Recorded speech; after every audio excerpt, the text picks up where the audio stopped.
बाळापूर तालुका आणि शहरात आज सायंकाळी अचानक आलेल्या वादळी वाऱ्याने नागरिकांची मोठी तारांबळ उडवली। सायंकाळी 6 ते 7 वाजेच्या सुमारास सुटलेल्या या तुफान वादळामुळे संपूर्ण परिसरातील जनजीवन विस्कळीत झाले।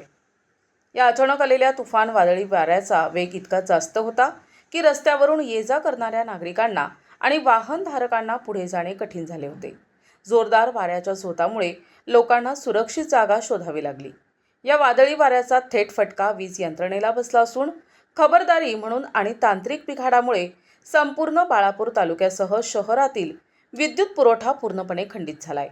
सायंकाळच्या वेळी अचानक आलेल्या या वादळामुळे शेतकरी बांधवांमध्ये आणि स्थानिक नागरिकांमध्ये एकच झुंबड उडाली असून सगळीकडे भीतीचे आणि गोंधळाचे वातावरण निर्माण झाले होते। Bureau report NTV news Marathi, Balapur.